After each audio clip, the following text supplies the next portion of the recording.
And when did it click for you that payments are going to be the next big use case on the blockchain and that Polygon needs to pivot towards payments? Yeah, so it's actually, honestly, it was quite a while ago.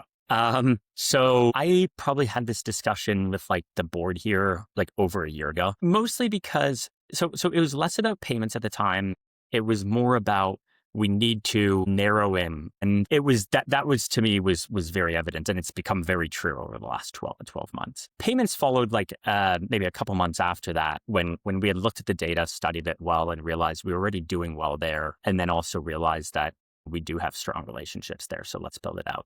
So it was probably about like 10 months ago that we said, hey, let's go do this in payments. And at first it was like a little hesitation of, do we really want to like do this like all in one vertical? We don't know what's going to do well. We've got Polymarket that is exploding on Polygon, doing incredibly well. And so we want to support them really well. And so it kind of took us a little bit of time to pivot fully into payments.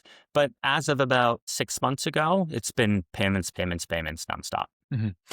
Earlier this year, I mean, of course, 2025 was the year of stablecoins. Stablecoins exploded to over 300 billion in total supply.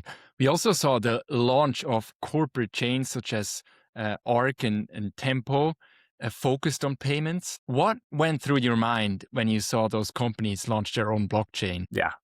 So to me, it's very expected. It's always been part of our thesis. Like we kind of talk about it as like shared block space and dedicated block space. We think that there's always going to be a set of people who want to use dedicated block space. They want to control their own block space for their own purposes. And we're like very supportive of that. That's why we've developed like a cross-chain architecture called AggLayer so that dedicated blockchains can, interoperate with, Polygon POS and other blockchains. So we expect that. Now, when we look at corporates, I think the first reaction to a corporate who really knows an industry really well choosing to do something is crap. They've got a lot of money. They've got a lot of resources. When you step back and think about it a little bit more, your perspective starts changing a little bit. There's a few reasons for this. First is payments is a multi-trillion-dollar industry. And when you think of what blockchains are going to replace, you are talking about trillions of dollars of market value that's going to be created. My hope is we end up being number one in the category, but you could probably be 50th and create tens of billions of dollars of value. It's an absolutely huge market.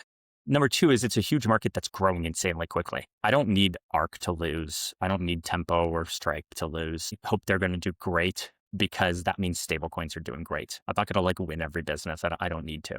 And so from my perspective, we're all going to grow together. And there's a lot of wins that we're going to get together.